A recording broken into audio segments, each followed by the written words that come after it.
Welcome to the final year students of Government Degree College, Agraharam, Rajana Sirsilla, 5th semester. Dear students, we have successfully completed one chapter in the previous 8 periods. That is Unit 1, Chapter 1, Inorganic Chemistry chapter, Complex Compounds, Part 2, CFT, Applications, etc.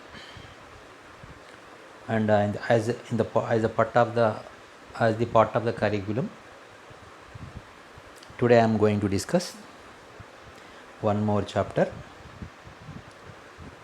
belongs to Unit 4. Unit 4 has 3 chapters: spectroscopy techniques, IR, UV, visible, and as well as photochemistry. I am starting with the photochemistry.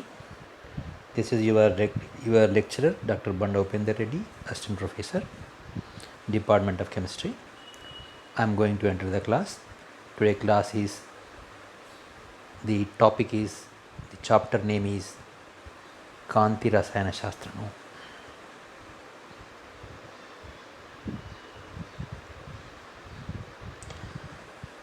కాంతి రసాయన శాస్త్రము అంటే ఏమిటి అనేది నిర్వచనము మీరు ఒకసారి చదవండి.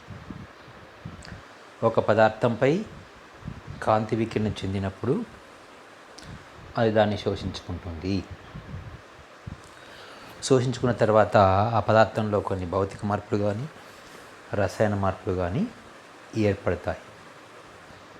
ఈ విధంగా భౌతిక మార్పులు రసాయన మార్పులు ఏర్పడ్డప్పుడు అవి రసాయన శాస్త్రంలో ఏ విధంగా ఉపయోగపడతాయి అనే అంశాలను చదువుకునే అంటే ఏ విధంగా శోషించుకుంటుంది, భౌతిక మార్పులు ఎలా జరుగుతాయి, రసాయన మార్పులు ఎలా జరుగుతాయి, ఈ జరగడం వల్ల రసాయన శాస్త్రంలో వీటి యొక్క ఉపయోగాలు ఎలా ఉంటున్నాయనే వివిధ అంశాలను అధ్యయనం చేసే భౌతిక రసాయన శాస్త్రంలో ఒక విభాగం ఇది.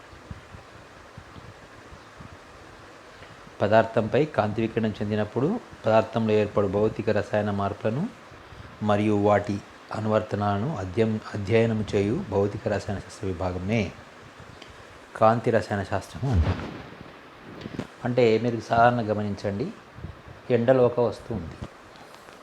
ఎండలో ఒక వస్తున్నప్పుడు ఏమవుతుంది? ఉదాహరణకు ఒక రాయి ఉందనుకుందాం, స్టోన్. దాని మీద ఎండ పడగానే ఏమవుతుంది? కొద్దిసేపటికి అది వేడెక్కుతుంది.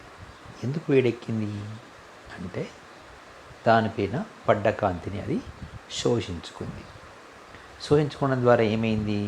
శోషించుకున్న కాంతి అందులో ఉన్న పదార్థంలోని అనుకంపనాలను లేదా భ్రమణాలను పెంచింది, ప్రభావితం చేసింది. ఫలితంగా అది శక్తిని పొందింది. ఆ శక్తి ఉష్ణ రూపంలోకి మారుతుంది. కనుక పదార్థం వేడెక్కుతుంది. కానీ అన్నిసార్లు వేడెక్కాల్సిన అవసరం లేదు. పదార్థాలు వేడెక్కడం అనేది ఒక భౌతిక ప్రక్రియ. అదేవిధంగా ఇతర భౌతిక ప్రక్రియలు కూడా ఉంటాయి. ఉదాహరణకు సీజియం ఉపరితలం పైన మనం ఒక కాంతిని పంపించినప్పుడు, సూర్యకాంతి పంపించినప్పుడు దాంట్లోకి వెళ్ళి ఎలక్ట్రాన్లు ఉద్రిక్తం అవుతాయి. దీన్ని మనం ఫోటో ఎలక్ట్రిక్ ఎఫెక్ట్ అంటాం. ఫోటో ఎలక్ట్రిక్ ఎఫెక్ట్ కూడా ఒక కాంతి ప్రక్రియ. అయితే ఈ విధంగా పలు కాంతి ప్రక్రియలు, వేడెక్కడం కావచ్చు, ఎలక్ట్రాన్లు ఉద్గారితం అవ్వడం కావచ్చు, లేదా కాంతి ఉద్గారితం అవ్వడం కావచ్చు, లేదా అందులో రసాయన చర్యలు జరగడం కావచ్చు. ఈ విధంగా పలు రకాల భౌతిక రసాయన మార్పులను గమనించి అధ్యయనం చేసి వాటి యొక్క ఉపయోగాలను ఈ కెమిస్ట్రీలో ఎలా ఉపయోగించుకుంటున్న విషయాల గురించి అధ్యయనం చేసే శాస్త్రంలో మనం కాంతి రసాయన శాస్త్రం అంటాము. ఇప్పుడు ఈ కాంతి రసాయన శాస్త్రంలో ఏ కాంతిని వాడాలి అనేది ఒక ప్రశ్న. కాంతి రసాయన శాస్త్ర అధ్యయనంలో మనము 2000 యాంగుస్ట్రాముల నుండి 8000 యాంగుస్ట్రాముల మధ్య గల కాంతిని వాడతాం. అంటే ఇది అతి నీలలోహిత కాంతి ప్రాంతంలోని కొద్ది భాగము మరియు మొత్తము దృగ్గోచర కాంతి భాగము అవుతుంది. ఎందుకు ఈ మాత్రమే వాడతాము? ఇంతకన్నా ఎక్కువ వాడకూడదా? ఇంతకన్నా తక్కువ కాంతి తరంగం వాడకూడదా అంటే ఎక్కువ శక్తిని కానీ తక్కువ శక్తిని వాడకూడదు అంటే వాడినా అది ఫలితం లేదు. ఎందుకనగా ఒక రసాయన చర్య జరగాలంటే బంధాలు విచ్ఛిన్నం కావాలి. విచ్ఛిన్నమైన తర్వాత ఆ బంధాలు మరి తిరిగి ఏర్పడతాయి కనుక బంధ విచ్ఛేదనానికి సరిపోయే శక్తి అనేది సాధారణంగా 40 కిలో క్యాలరీ నుండి 140 కిలో క్యాలరీ శక్తి అవసరం ఉంటుంది.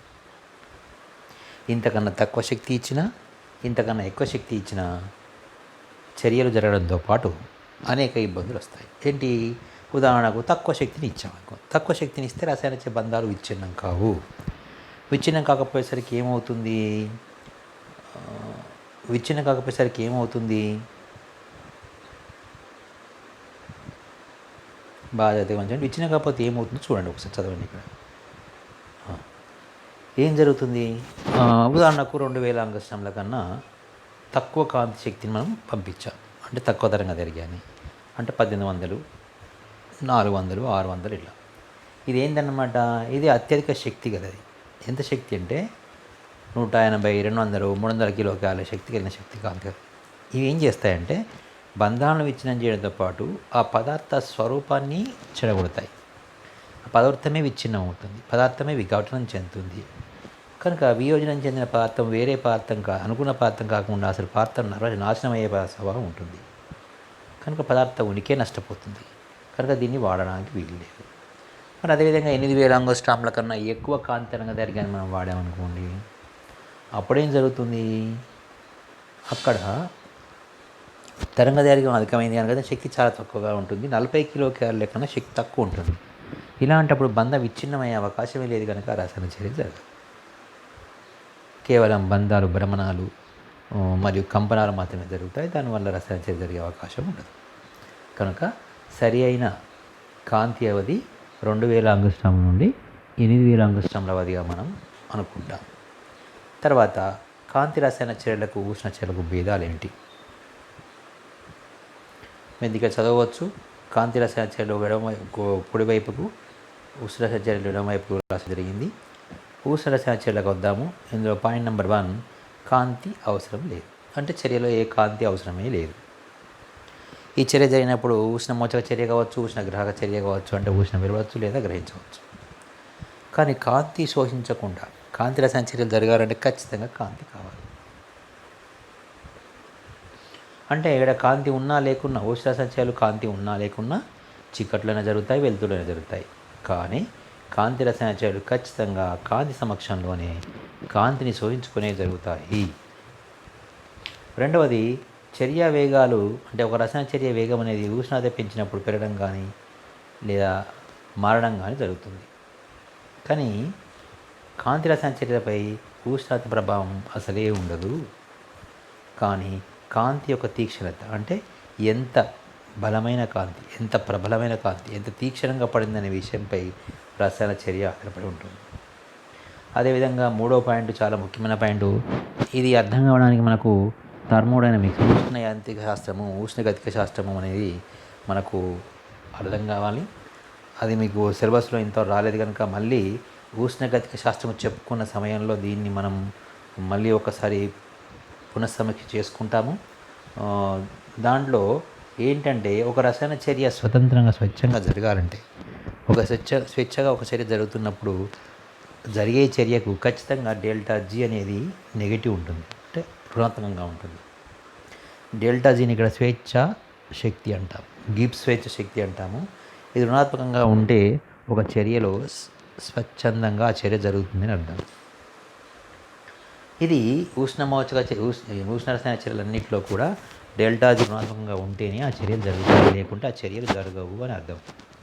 కానీ మనము కాంతి రసాయన చర్యలకు వచ్చేసరికి కాంతి రసాయన చర్యల్లో ఖచ్చితంగా ΔG నెగిటివ్ ఉండాల్సిన అవసరం లేదు. కొన్నిసార్లు నెగిటివ్ కూడా అనగా రుణాత్మకంగా ఉంటుంది, ఆయన చర్యలు స్వచ్ఛందంగా జరుగుతాయి. అంటే ఇది చాలా ముఖ్యమైన తేడా. కాంతి రసాయన చర్యలలో ΔG స్వేచ్ఛాశక్తి ధనాత్మకంగా ఉన్న రుణాత్మకంగా ఉన్న చర్యలు స్వచ్ఛందంగా జరుగుతూనే ఉంటాయి. కానీ ఉష్ణ రసాయన చర్యల్లో చర్య స్వచ్ఛందంగా జరగాలంటే ΔG అనేది రుణాత్మకంగానే ఉంటుంది.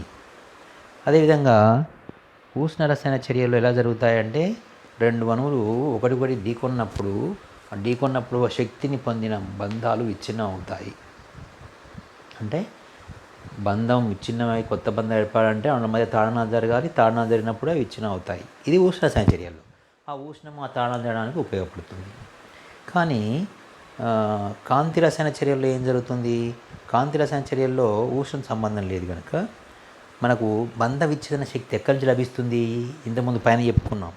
కాంతి వికిరణకు చెందిన కాంతి యొక్క శక్తిని శోషించుకుంటుంది. అంటే 40 నుంచి 140 కిలోల శక్తుల మధ్య ఏదో ఒక శక్తిని తీసుకొని బంధాలు విచ్ఛిన్నమై ఉత్పన్నాలుగా మారుతాయి. ఇది వాడి మధ్య తేడా. ఇప్పుడు రెండవ అంశం ఏంటంటే డెల్టా జీ అనేది ధనాత్మకంగా ఉన్న కొన్ని కాంతి రసాయన చర్యలను పరిశీలిద్దాం. ఇక 2 ఉదాహరణలు ఇవ్వడం జరిగింది. ఎస్సిఎల్ విఘటనం చెందే చర్య ఒకటి. కాంతి సమక్షంలో కాంతి పాస్ చేసినప్పుడు క్లోరోఫిల్ సమక్షంలో కార్బన్ డైఆక్సైడ్ H2O కలిపి పచ్చని ఆకుల్లో కార్బన్ ఆక్సిజన్ మరియు పిండి పదార్థాలను ఏర్పరచుకునే చర్య, అనగా దీన్ని కిరణజన్య సంయోగక్రియ అంటారు. ఈ 2 చర్యలు మనకు ఇందులో డెల్టా జీ ధనాత్మకంగా ఉంటుంది, అనగా స్వేచ్ఛాశక్తి ధనాత్మకంగా ఉన్న చర్యలు జరుగుతూనే ఉంటాయి. ఇక ఇప్పుడు చెప్పుకున్నంత ఒక ఎత్తు అయితే నెక్స్ట్ ఇప్పుడు మనం ఏం చెప్పుకున్నాము? కాంతి రసాయన శాస్త్రం అంటే ఏమిటి?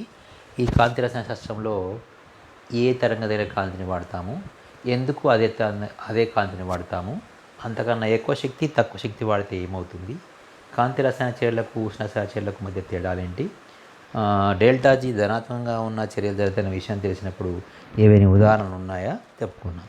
ఇప్పుడు కాంతి ప్రక్రియ అంటే ఇప్పుడు జరగడం, ఏదైనా ఒక విధానం అన్నమాట.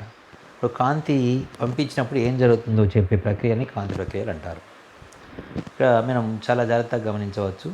కాంతి ప్రక్రియల్లో పదార్థంపై కాంతి వికిరణం చెందించినప్పుడు అది పదార్థంచే శోషించబడి ఏదో ఒక మార్పును చెందించడం కాంతి ప్రక్రియ అంటారు. అంటే ఒక పదార్థం పైన మన కాంతి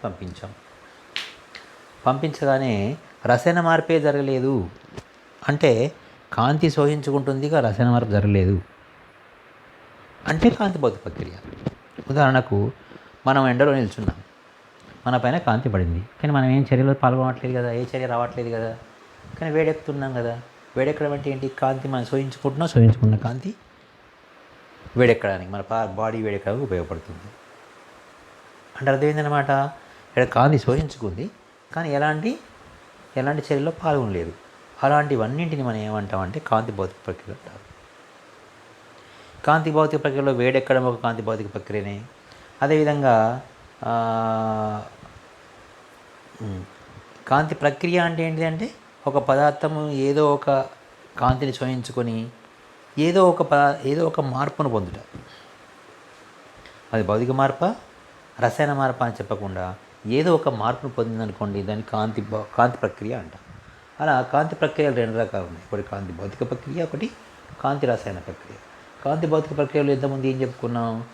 పదార్థం కాంతిని శోషించుకుంటుంది కానీ ఎట్టి పరిస్థితుల్లో అది రసాయన మార్పు గురి కాదు. అంటే శోషించుకున్న పదార్థం ఏదో చేస్తుంది, ఏం చేస్తుంది అనే విషయం మాత్రం మనకు తెలియదు. ఎందుకంటే రసాయన మార్పు కాలేదు. అంటే ఇంతకుముందు చెప్పినట్టుగా వేడెక్కుతుంది కావచ్చు, లేదా ఇంకేదైనా జరుగుతుంది కావచ్చు. ఏం జరుగుతుందనే విషయాలు మనం ఇంతకుముందు చెప్పుకున్నాం. ఫోటో ఎలక్ట్రిక్ ఎఫెక్ట్ అని, కాంతి విద్యుత్ ఫలితమని. అంటే ఒక పదార్థంపై కాంతి వికిరణ చెందగానే దాని ఉపరితలం నుంచి ఎలక్ట్రాన్ వేడిపోవడం మనం కాంతి విద్యుత్ ఫలితం అంటాం.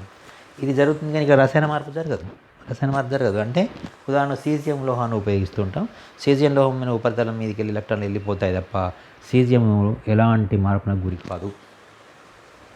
ఈ విధంగా కాంతి భౌతిక ప్రక్రియలు 3 రకాలు ఉన్నాయి. మెయిన్గా కాంతి విద్యుత్ ఫలితము, ప్రదీప్తి, స్ఫురదీప్తి. ఇంతకుముందు చెప్పిన వేడెక్కడం కూడా ఒక ప్రక్రియే. తర్వాత కాంతి రసాయన ప్రక్రియలు. ఇక్కడ వికిరణ కాంతిని శోషించుకున్న పదార్థము రసాయన మార్పుకు గురవుతుంది. ఒక పదార్థం కాంతిని శోషించుకున్న తర్వాత రసాయన మార్పుకు గురైందనుకోండి, అది కాంతి రసాయన ప్రక్రియ. అసలు గురి కాలేదనుకోండి, శోషించుకుందని ఏదో జరిగింది, రసాయన చర్య కాకుండా ఏదో ఒకటి జరిగింది, అప్పుడు ఏమంటుందని కాంతి భౌతిక ప్రక్రియ అంటాం. ఇప్పుడు కాంతి రసాయన ప్రక్రియలో కాంతి రసాయన జరుగుతుంది కనుక రసాయన చర్య ఏ విధంగా జరిగింది, అందులో ఉత్పన్నాలు ఏ విధంగా ఏర్పడ్డాయనే ఆధారంగా మనం మళ్ళీ వీటిని కొన్ని భాగాలు విభజించాము. అందులో కాంతి సంకలన చర్యలు అంటే క్రియాజనకాల మధ్య సంకలనం జరుగుతుంది. కాంతి విఘటనము, క్రియాజనకాలు వియోజనం చెందుతాయి. కాంతి ప్రతిక్షేపణము, క్రియాజనకాలు ఒక భాగము ఇంకొక భాగంతో ప్రతిక్షేపించబడుతుంది. కాంతి సాదృశ్యము, ప్రతిష్కరణ చర్యలు, ఒక సాదృశ్యం ఇంకొక సాదృశ్యంగా మారుతుంది. కాంతి సమక్షంలో కాంతి సున్నితత్వము అనే రకరకాల చర్యలు ఉంటాయి.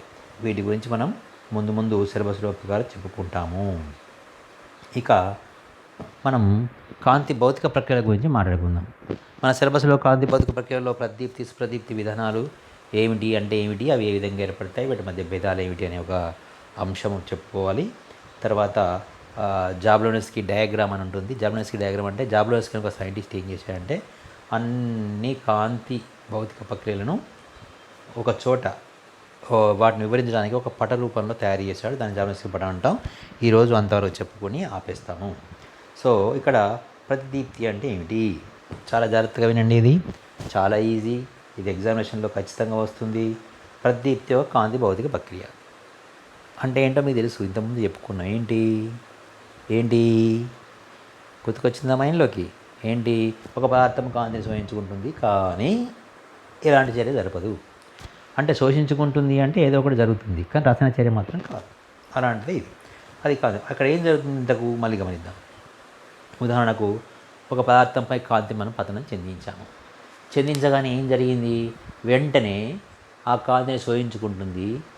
వెంటనే మళ్ళీ ఫ్రాక్షన్ ఆఫ్ సెకండ్స్లో అతి తక్కువ సమయంలో మళ్ళీ దాన్ని ఉద్గారిస్తుంది. ఒకవేళ మనం ఆ పడే కాంతిని ఆపేసినాం అనుకోండి, చటుక్కున వెంటనే తక్కువ సమయంలోనే వెలువడే కాంతి కూడా ఆగిపోతుంది. అంటే ఇక్కడ ఏం జరుగుతుందన్నమాట, ఒక పదార్థం తీసుకున్నాం, పదార్థంపై కాంతి పంపించగానే అది దాన్ని శోషించుకున్నది మళ్ళీ వెంటనే వెలువడుతుంది. ఎంత సమయంలో అంటే దీనికి గరిష్ట సమయం 10⁻⁶ సెకండ్స్. అంటే ఒక సెకండ్లో 10 లక్షల వంతు. 10⁵ లక్ష, 10⁶ అంటే 10 లక్షలు, అంటే మిలియన్ వంతు టైము. ఒక సెకండ్లో మిలియన్ వంతు టైంలో బయటకు వచ్చేస్తుంది. చూడండి ఈ ప్రక్రియలో. మళ్ళీ రెండవది, అయితే పంపించిన కాంతి ఏంటి, బయటకు వచ్చిన కాంతి ఏంటి, రెండు ఒకటి కావు. మనం పంపించినప్పుడు కాంతి యొక్క శక్తి ఎక్కువ ఉంటుంది, బయటకు వచ్చే కాంతి శక్తి తక్కువ ఉంటుంది. అంటే శక్తికి మరియు తరంగదైర్ఘ్యానికి విలోమానుపాత సంబంధం ఉంటుంది కనుక పతన కాంతి శక్తి ఎక్కువ ఉంటుంది అంటే తరంగదైర్ఘ్యం తక్కువ ఉంటుంది. బయటకు వచ్చిన కాంతి యొక్క శక్తి తక్కువ ఉంటుంది అంటే దాని తరంగదైర్ఘ్యం ఎక్కువ ఉంటుంది. కనుక ఈ ప్రక్రియలో మనం ఏం చెప్పచ్చు, ఉద్గారిత కాంతి తరంగదైర్ఘ్యం అనేది పతన కాంతి తరంగదైర్ఘ్యం కన్నా ఎక్కువగా ఉంటుంది. ఇదే విధంగా ప్రతిదీప్తిని పారించిన సమ్మేళనాలను ప్రతిదీపకాలు అంటారు.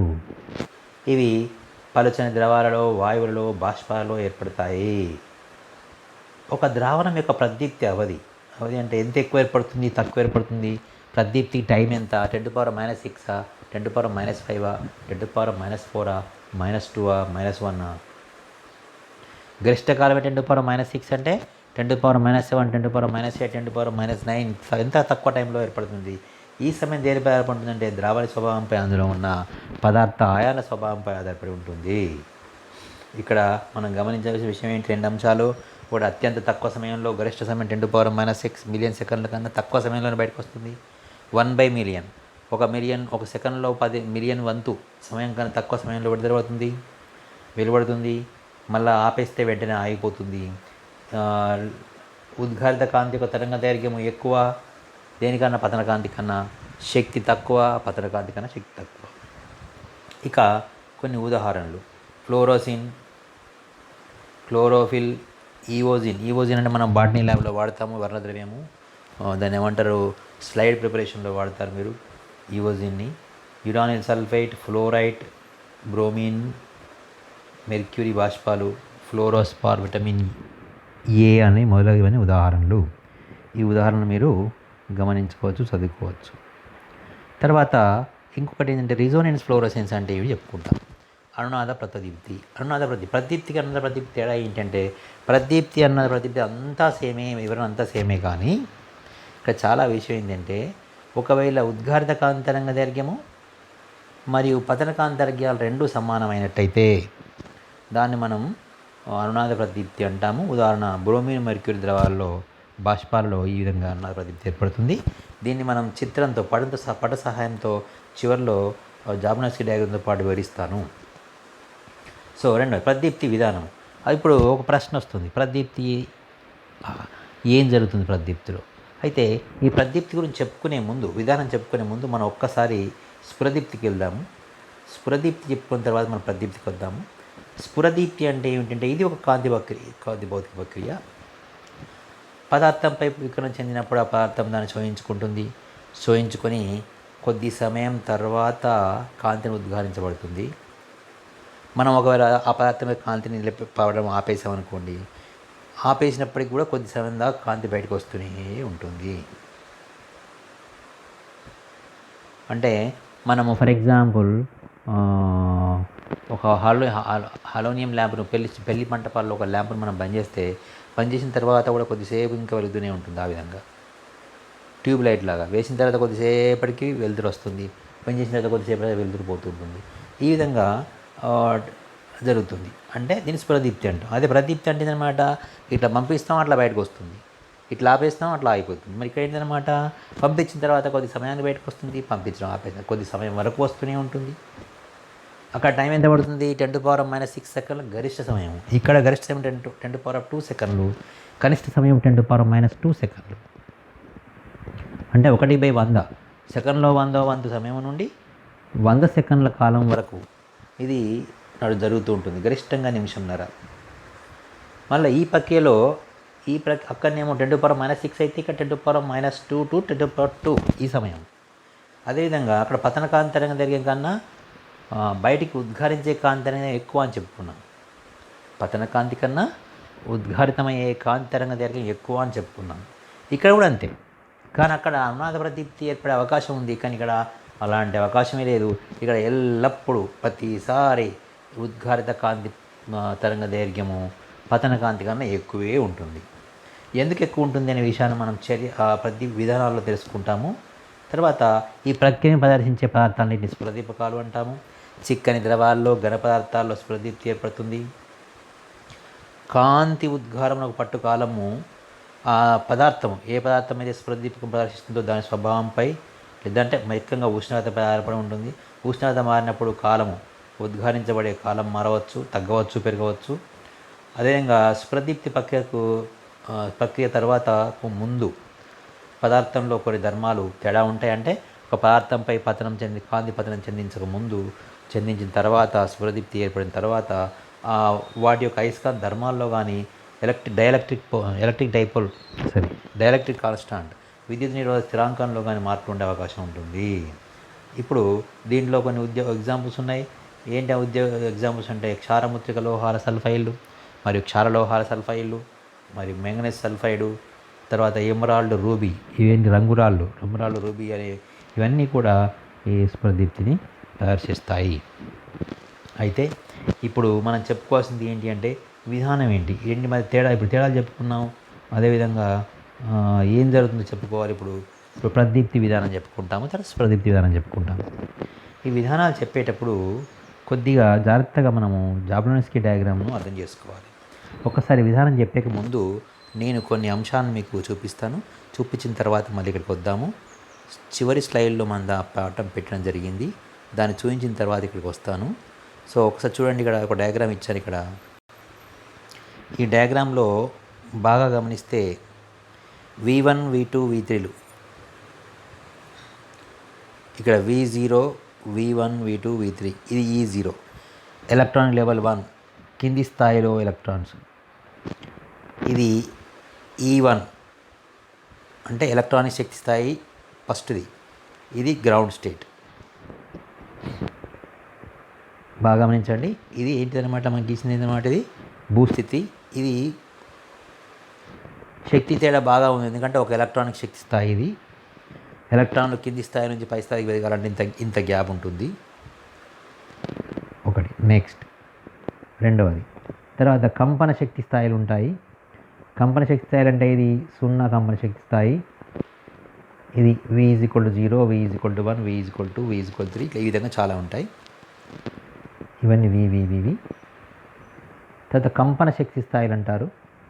కంపన శక్తి స్థాయిలు అంటే ఇక్కడ ఉన్నాయి చూడండి, ఇవి కంపన J1, J1 sorry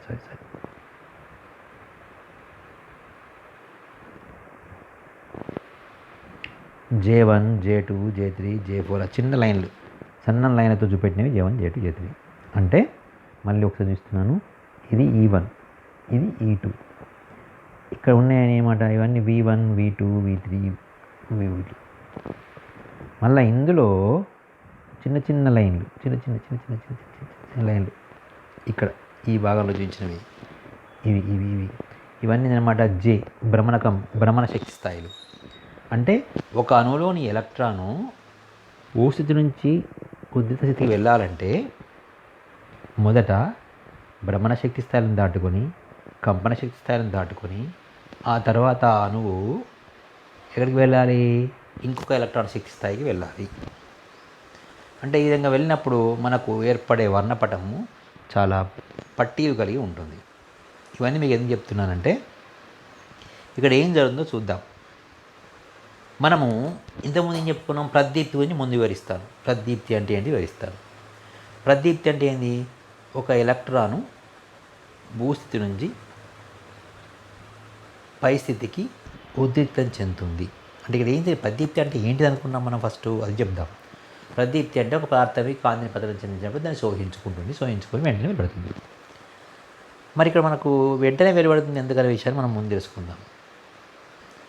second question ఏంటిది, ఇంకో ప్రాబ్లం ఏంటి, మనకు ఉద్యాదిత కాంతి పవన పుణ్యము పతన కాంతి కన్నా తక్కువ లేదా తరంగ దైర్ఘ్యం ఎక్కువ. అవి ఎందుకో విషయాన్ని మనం వివరిద్దాము, దాన్ని విధానంగా పేర్కొంటాం. ఉదాహరణకి ఇక్కడ ప్రదీప్తిలో ఏం జరుగుతుందంటే ఎలక్ట్రాన్ దీనిపైన పడగానే భూస్థితిలో ఉన్న ఎలక్ట్రాన్లు ఉద్రిక్త స్థితికి వెళ్తాయి, నేరుగా డైరెక్ట్గా వెళ్తాయి. వెళ్ళిన తర్వాత అక్కడి నుంచి ఎలక్ట్రాన్లు మెల్లిమెల్లిగా ఇట్లా ఈ విధంగా జంపింగ్ చేసుకుంటూ కక్షల గుండుగా మధ్యస్థ స్థాయిల గుండా భూమి మీద చేరుకుంటాయి. అంటే ఫస్ట్ ఇక్కడి నుంచి జంప్ అవుతుంది, ఇక్కడి నుంచి జంప్ అవుతుంది, ఇక్కడి నుంచి జంప్ అవుతూ 1 by 1 కిందికి వస్తాయి. వెళ్ళేటప్పుడేమో నేరుగా డైరెక్ట్గా వెళ్తాయి, వచ్చేటప్పుడు మాత్రము మధ్యస్థ స్థాయిల గుండా వస్తాయి. ఇక్కడ చూపించాను చూడండి ఎట్లా వస్తున్నాయో, ఇలా అంటే మనము ఒక బాల్ని మెట్లపైకి విసిరేసినప్పుడు బాల్ మెట్లపైకి డైరెక్ట్గా పోతుంది. కానీ మెట్ల మీద పడేటప్పుడు ఒక్కొక్క మెట్టు మీద పడుతూ కిందికి చేరుకుంటున్నట్టుగా ఎలక్ట్రాన్లు ఇక్కడ ముందు డైరెక్ట్గా వెళ్తాయి. కానీ అక్కడి నుంచి ఒక జంప్ అవుతున్నాయి, 2 జంపులు అవుతాయి, తర్వాత 3 జంపులు అవుతాయి, 4 జంపులు అవుతాయి, 5 జంపులు. ఇట్లా ఈ విధంగా ఒక్కొక్క కంపన భ్రమణ మరియు ఎలక్ట్రానిక్ శక్తి స్థాయిలను దాటుకుంటూ మెల్లిమెల్లిగా వస్తాయి. కానీ పోయేటప్పుడు శక్తిని గ్రహించి నేరుగా వెళ్ళిపోతాయి పైకి. అంటే అధిక శక్తి గల కాంతి తరంగ దైర్ఘ్యమును తీసుకొని డైరెక్ట్ నేరుగా వెళ్ళిపోయి శక్తి తక్కువ కాంతిని వెలువరిస్తూ ఉంటాయి. కనుక ఖచ్చితంగా మనకు తక్కువ శక్తి గల కాంతి పవన పుణ్యం వెలువడుతుంది, అనగా ఎక్కువ తరంగ దైర్ఘ్యం లభిస్తుంది. అయితే ఇక్కడ ఇంకో చిన్న పాయింట్ అనమాట. మరి రెజొనెన్స్ ఫ్లోరోసెన్స్లో ఏమవుతుంది అన్నప్పుడు, రెజొనెన్స్ ఫ్లోరోసెన్స్లో అనునాద ప్రదీప్తిలో డైరెక్ట్గా వెళ్తాయి, డైరెక్ట్గా వస్తాయి. ఎందుకంటే అక్కడ బాష్పాలు చాలా పల్చగా ఉంటాయి. పల్చగా ఉన్నప్పుడు ఈ విధంగా దశల వారీగా వచ్చే అవకాశం తక్కువగా ఉంటుంది. కనుక అక్కడ λ1 λ2 అంటే లాంబ ఉద్గారిత మరియు లాంబ్డా పతనానికి సమానంగా ఉంటాయి. కానీ ఇదే ప్రదీప్తికి వచ్చేసరికి ప్రదీప్తిలో మాత్రం విషయం భిన్నంగా ఉంటుంది. ప్రదీప్తిలో కూడా ఈ విధంగానే వస్తుంది, ప్రదీప్తిలో ఎల్లవేళ ఈ విధంగా వస్తుంది. అదే ప్రదీప్తిలో మాత్రం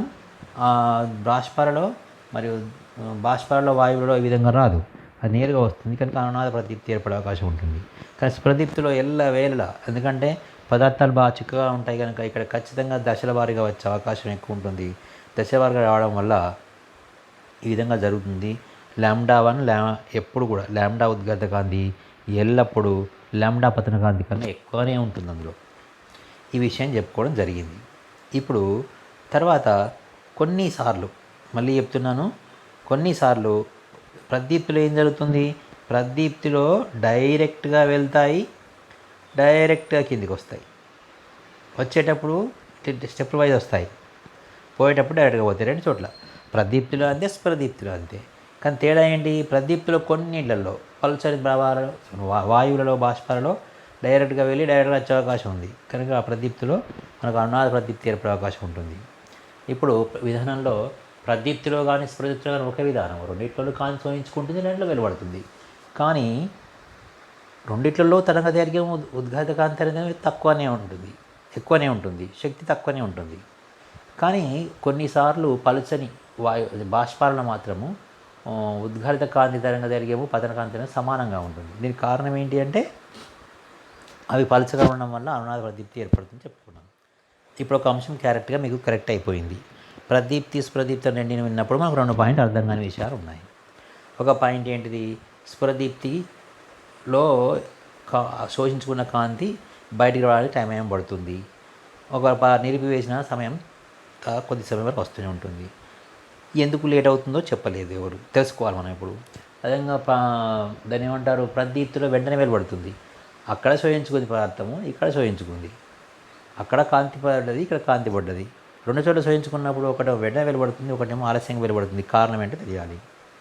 ఇది నెక్స్ట్ చెప్పుకుంటాం.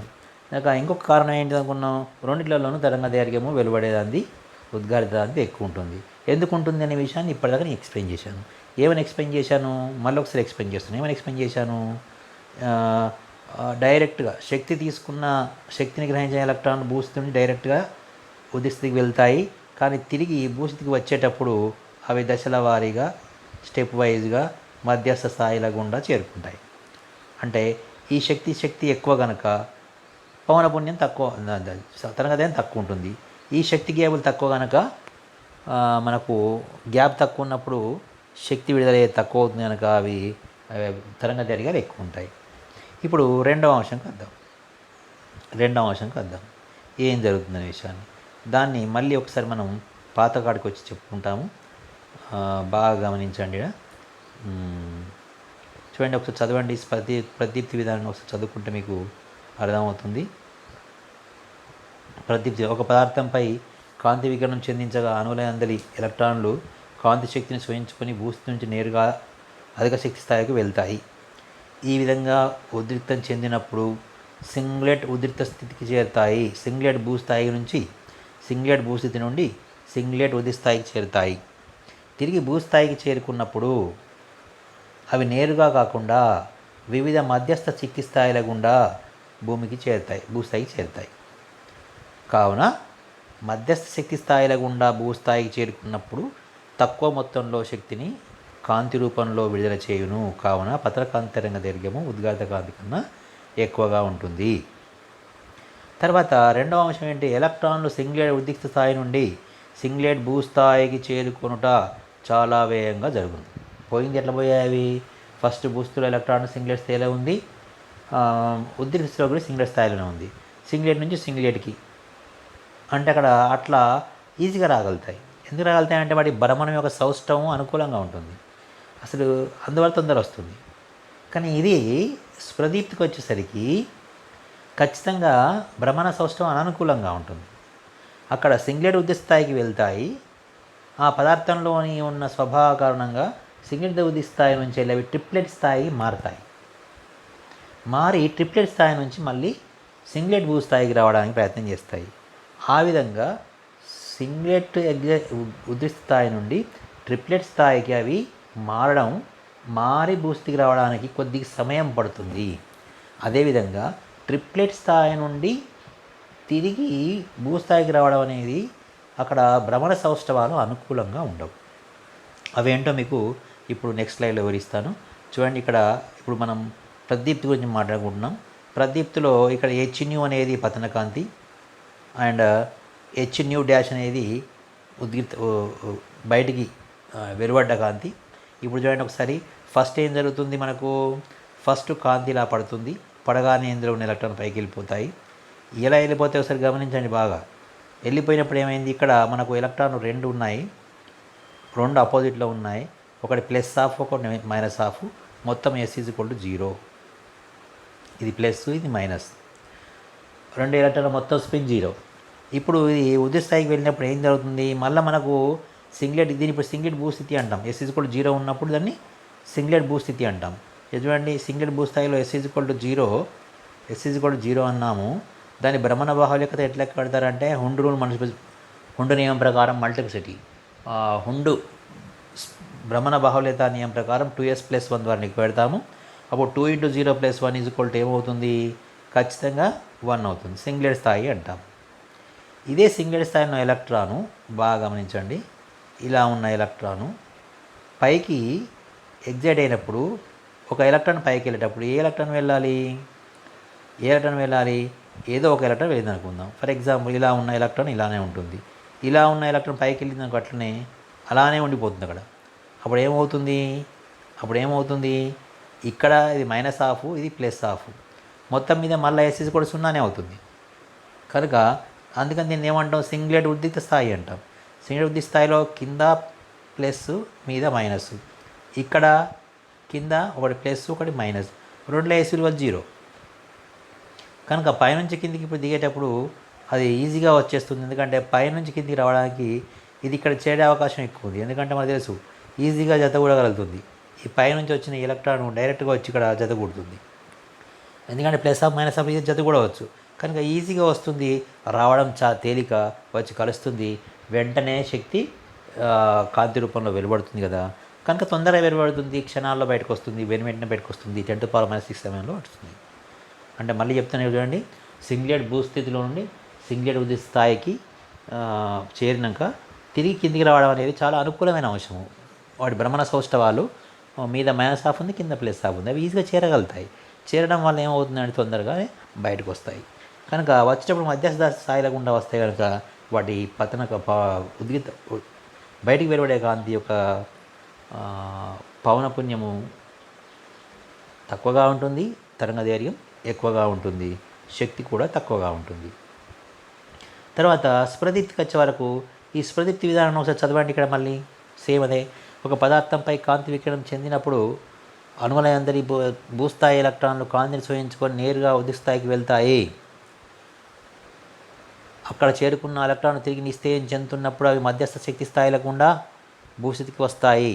ఫలితంగా ఉద్గారించబడే కాంతి శక్తి తక్కువగా ఉండి తరంగదైర్ఘ్యం ఎక్కువగా ఉంటుంది. ఇది సేమ్ మళ్ళీ ఇంతకుముందు చెప్పుకున్న వివరణ ఇది సేమ్. కానీ ఇక్కడ కాంతి సూచించుకున్నప్పుడు సింగిలెట్ భూస్థితిలో ఉన్న అణువుల్లోని ఎలక్ట్రాన్లు సింగిలెట్ ఉద్రిక్త స్థాయికి వెళ్తాయి. సేమ్ ఇక్కడ పద్ధతిలో ఏ విధంగా జరుగుతుందో ఇక్కడ కూడా అదే విధంగా జరుగుతాయి. కానీ సింగిలెట్ ఉద్రిక్త స్థాయికి చేరుకున్న తర్వాత ఎలక్ట్రాన్లు వాటి యొక్క భ్రమణంలో విలోమాన్ని ప్రదర్శిస్తాయి. ఇది ప్రదీపకాలలో ప్రదీప్తి ప్రదర్శించే సమ్మేళనాల్లో ఇది అదనపు అంశం. అంటే ఏంటన్నమాట, ఫస్ట్ +, ఉంటే -, బయటికి -, కానీ పైకి వెళ్ళిపోతుంది ఇంతకుముందు చెప్పినట్టుగా. అప్పుడు ఈ సింగిలెట్ ఉద్రిక్త స్థాయికి వెళ్ళిపోతుంది. కానీ అక్కడ నుంచి నేరుగా రాకుండా అక్కడ అది -, నుంచి +కి ఎలక్ట్రాన్ చేంజ్ చేసుకుంటుంది. అలా చేంజ్ చేసుకుంటుంది ఎందుకంటే ఇది పదార్థ స్వభావం వల్ల జరుగుతుంది. అలా చేంజ్ చేసుకోగానే మనకి ఏం జరుగుతుందంటే చూడండి, జాగ్రత్త చూడండి. ఇక్కడ మనకు వెంటనే ఏమవుతుందంటే దాన్ని ఇక్కడ డయాగ్రామ్లో చూపించడం జరిగింది. ఇది ఇంత ముందులాగానే ప్రదీప్తిలాగానే తీసుకుంటుంది, పైకి వెళ్ళిపోతుంది. వెళ్ళిపోయిన తర్వాత ఇది ప్రదీప్తిలాగానే సింగిలెట్ ఉద్రిక్త స్థాయి ఏర్పడుతుంది. ఇక్కడ ఇది తన భ్రమణ విలోమం జరుగుతుంది. ఇలా ఉన్నది కాస్త ఇలా మారుతుంది. ఈ స్పిన్ ఇలా ఇన్వర్షన్, ఈ భ్రమణం విలోమం జరిగింది కనుక దీన్ని ఏమంటామంటే జరగానే మనకేమవుతుంది, కింద పైన ఒకే రకమైన స్పిన్ ఉంది. ఇక్కడ ఒక స్పిన్ ఉంది, ఇక్కడ అదే స్పిన్ ఉంది. ఇప్పుడు ఇది +1/2, ఇది +1/2. మొత్తం మీద ఏమవుతుంది, S విలువ 1 అవుతుంది. S విలువ 1 అయినప్పుడు ఏమవుతుంది, ఇక్కడ మనం పేర్కొన్నట్టుగా 2S + 1 = 2 × 1 + 1 = 0.3 అవుతుంది. అంటే దీన్ని ట్రిప్లెట్ స్థాయి అంటాము. ట్రిప్లెట్ స్థాయికి మారుతుంది.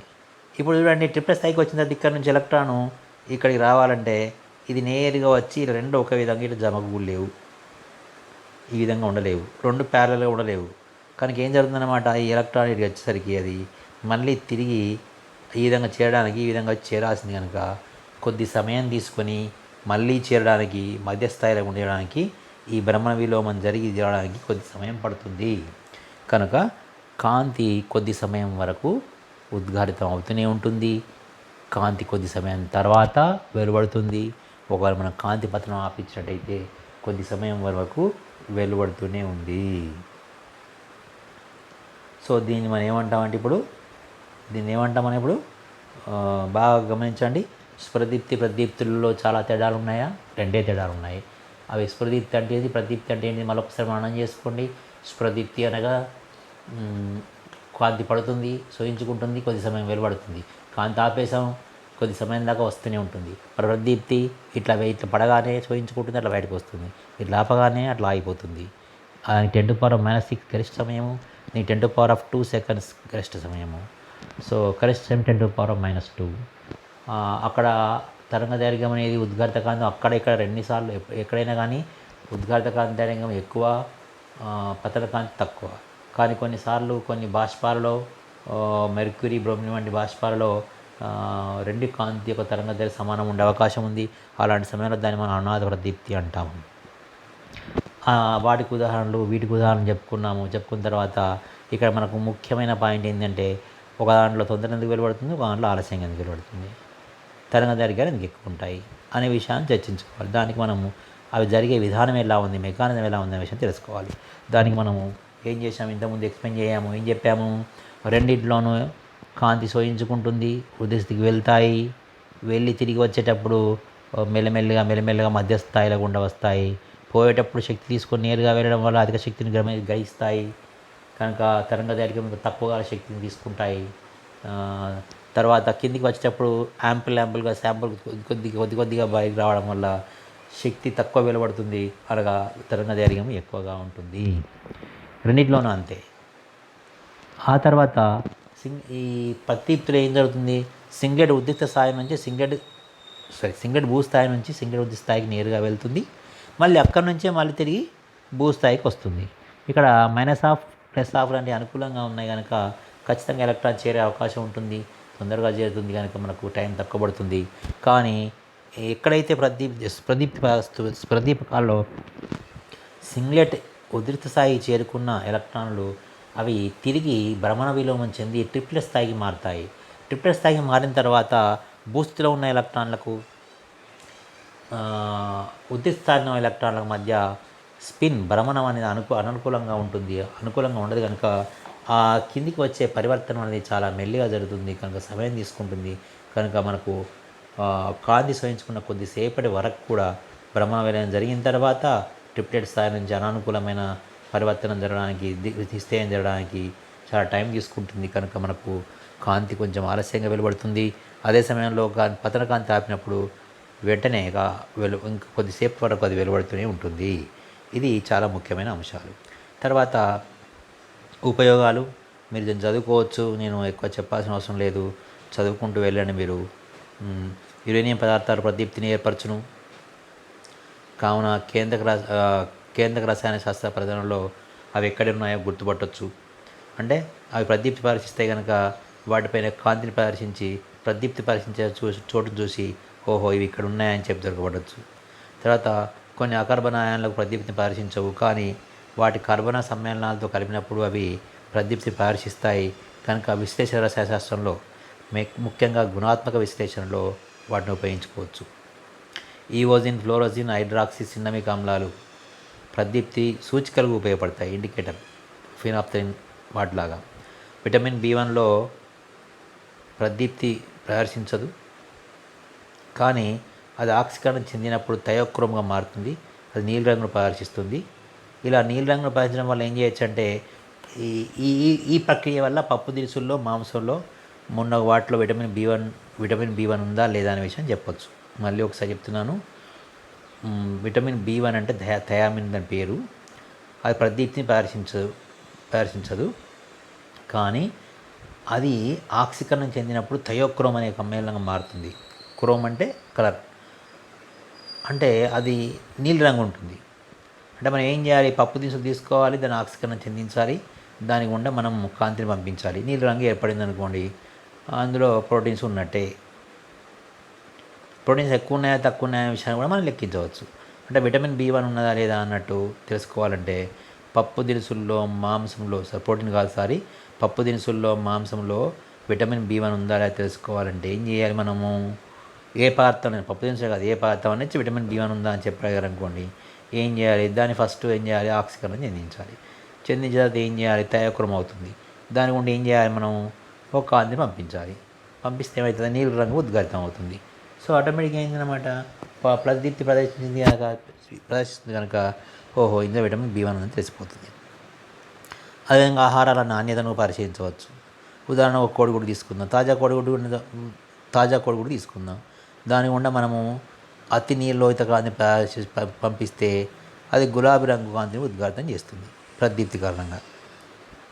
కానీ చెడిపోయిన గుడ్డు గుండా పంపించామనుకోండి, అప్పుడు గులాబీ రంగు బారు నీలిరంగు వస్తుంది. అంటే ఒక కాంతిని గుడ్డు గుండా పంపించినప్పుడు నీలిరంగు వచ్చిందంటే అది చెడిపోయిన గుడ్డని, గులాబీ రంగు వచ్చిందంటే అది మంచి గుడ్డని తెలిసిపోతుంది. అలానే పాలు, పెరుగు, తేనె వంటి కొన్ని పదార్థాల యొక్క నాణ్యతను పరిశీలించవచ్చు. అదేవిధంగా పాస్పోరిమెట్రీ అంటే స్ఫురదీపకాలు పరీక్షించే విధానాన్ని అనుసరించే ప్రయోగాలను పాస్పోరిమెట్రీ అంటాం. మనము ఎట్లయితే యాసిడిమెట్రీ, బేసిమెట్రీ, ఆమ్ల క్షారాంశాపనాలు, డైక్రోమెట్రీ ఉపయోగిస్తే డైక్రోమెట్రీ అంటాము. ఐడోమెట్రీ అంటాము, ఐడోన్ ఉపయోగిస్తే ఐడోమెట్రీ అంటాము. ఈడి ఉపయోగిస్తే కాంప్లెక్సోమెట్రీ అంటాము. అట్లా పాస్పోరిమెట్రీ అంటే స్ఫురదీప్తి, ఫాస్ఫరస్ సెన్స్ను ఉపయోగిస్తే దాన్ని పాస్పోరిమెట్రీ అంటాము. ఇందులో మనం రక్తశిరంలో ఉన్న యాస్పిరిన్ శాతం నిర్ణయించవచ్చు. అదేవిధంగా ఒక డ్రగ్స్ మత్తు మందులు తీసుకున్న వాళ్ళ యొక్క శాతం ఎంత ఉంది, అతి స్వల్ప గాఢతలో ఉన్న కోకైన్ కానీ ఫినోబార్టాల్ వంటి పదార్థాలు మనిషి తీసుకున్నప్పుడు అతను తీసుకున్నాడా లేదనే విషయాన్ని కూడా నిర్ణయించవచ్చును. ఇప్పుడు చివరగా జాబ్లోనిస్కీ డయాగ్రామ్ అంటే ఏంటంటే, ఇప్పుడే ఇంతకుముందు చెప్పాము, ఒక పదార్థంపై కాంతి వికిరణం చెందించగా ఆ పదార్థంలో ఏర్పడే అన్ని భౌతిక ధర్మాలు, అన్ని భౌతిక ప్రక్రియలు, ఎలక్ట్రాన్ ఉత్తేజిత నిస్తేజ ప్రక్రియల కారణంగా జరుగు అన్నింటినీ వ్యక్తీకరించే ఒక చిత్రపటాన్ని మనం ఏమంటామంటే జాబ్లోనిస్కీ పటం అంటాం. దాని ప్రకారము మనము ఏం చేయొచ్చు అంటే, కాంతి భౌతిక ప్రక్రియల్లో 2 రకాలు ఉంటాయి. ఒకటి కాంతి ఉద్గారిత భౌతిక ప్రక్రియ, కాంతి ఉద్గారిత నిస్తేజం. అంటే ఎలక్ట్రాన్లు పై స్థాయి నుండి కింది స్థాయికి నిస్తేజం అయ్యేటప్పుడు మనకు 2 రకాల నిస్తేజం అవుతాయి. ఒకటి ఎలక్ట్రాన్లు కింది కక్షలోకి వస్తున్నప్పుడు కాంతిని ఉద్గారిస్తూ నిస్తేజితం అవుతాయి. ఇంకోసారి కాంతి ఉద్గారం చేయకుండా నిస్తేజితం అవుతాయి. కాంతి ఉద్గారితం నిస్తేజితం ఏంటి ఇంతకుముందు చెప్పుకున్నాం, ప్రదీప్తి అనే ప్రక్రియలు. కాంతి ఉద్గారితం కాకుండా చేసినప్పుడు అధిక శక్తి స్థాయిలో ఉన్న ఎలక్ట్రాన్లు కిందికి వస్తున్నప్పుడు అవి శక్తిని వెలువరించవు, అంటే శక్తిని కోల్పోయి నేరుగా కిందికి వస్తున్నప్పుడు మధ్య స్థాయిలో గుండా వచ్చినప్పుడు కొలిజనల్ డీయాక్టివేషన్ ఉంటుందండి. అంటే అణువుల మధ్య తాడడం వల్ల ఎలక్ట్రాన్ శక్తిని కోల్పోయి కిందికి వచ్చేస్తాయి. ఇప్పుడు కాంతి వెలువడదు. మరి ఎందుకు ఇలా జరుగుతుంది అన్నప్పుడు, ఈ ఎలక్ట్రాన్ శక్తి సోయించుకొని భూస్థాయి నుంచి ఉద్రిక్త స్థాయికి వచ్చిన ఎలక్ట్రాన్లు అక్కడ పక్కన ఉన్న అణువులతో కానీ లేదా ద్రావణంలో ఉన్న అణువులతో కానీ పరస్పర తాడనం జరిపినప్పుడు వీటి శక్తి వీటికి ఇచ్చేసి కోల్పోయి నిస్తేజం చెంది మెల్లమెల్ల కిందికి వస్తాయి. అంటే దీన్ని తాడనం వల్ల వాడి శక్తిని కోల్పోయి అంటాం. అలాంటప్పుడు ఏమవుతుందంటే అవి శక్తిని ఉష్ణ రూపంలో విడుదల చేస్తాయి, కానీ ఎట్టి పరిస్థితుల్లో అవి కాంతి రూపంలో విడుదల చేయవు. అలాంటి వాటిని మనం ఏమంటామంటే, అప్పుడు ఏమైనా వ్యవస్థ యొక్క ఉష్ణత పెరుగుతుంది, ద్రవణం యొక్క ఉష్ణత పెరుగుతుంది.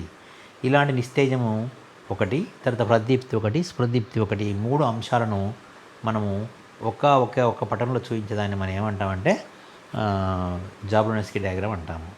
అదే అంటే ప్రదీప్తిలో ఏం జరుగుతుంది, స్ఫురదీప్తిలో ఏం జరుగుతుంది, కాంతి ఉద్గార రహిత నిస్తేజం ఎలా జరుగుతుంది అనే విషయాలన్నింటినీ ఒక చోట పెట్టి చెప్పే పటాన్ని మనం ఏమంటాము, జాబ్లోనిస్కీ డయాగ్రామ్ అంటాం.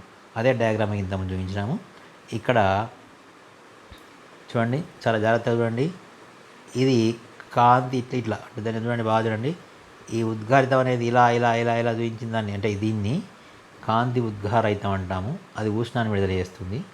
డైరెక్ట్గా ఇలా వచ్చేదాన్ని ఏమంటామంటే దాన్ని కాంతి ఉద్గారితమయ్యేది అంటాం. అంటే ఇక్కడ కొలిజనల్ డీయాక్టివేషన్ అంటే ఏంటన్నమాట, అణువులు పరస్పరం ఒకటికోటి తాడనం జరిపినప్పుడు అవి శక్తిని కోల్పోయి కాంతి రూపంలో కాకుండా ఆటోమేటిక్గా కిందికి వస్తుంటాయి. దాన్ని కొలిజనల్ డీయాక్టివేషన్ అంటాము. సో ఈ విధంగా మనము ఈ చిత్రపటం ద్వారా అన్ని విషయాలను చెప్పవచ్చు. సో ఈ చిత్రపటం గురించి పూర్తిగా అవగాహన రావాలంటే మనకు మళ్ళీ దాన్ని ఏమంటారు, స్పెక్ట్రోస్కోపీ, ఐఆర్ స్పెక్ట్రోస్కోపీ, శక్తి స్థాయిలు, భ్రమణ శక్తి స్థాయిలు, కంపన శక్తి స్థాయిలు, ఎలక్ట్రానిక్ శక్తి స్థాయిలు అనే విషయాల గురించి అవగాహన ఉండాలి. వాటి అవగాహన మనం చెప్పుకున్న తర్వాత మళ్ళీ ఏమైనా సమస్యలు, సందేహాలు ఉన్నట్టయితే మనం కూడా నేర్చుకునే ప్రయత్నం చేద్దాము. ఇంతటితో ఈరోజు క్లాస్ ముగిసింది. All the best. బాగా చదవండి. డౌట్స్ ఉంటే అడగండి. బాయ్.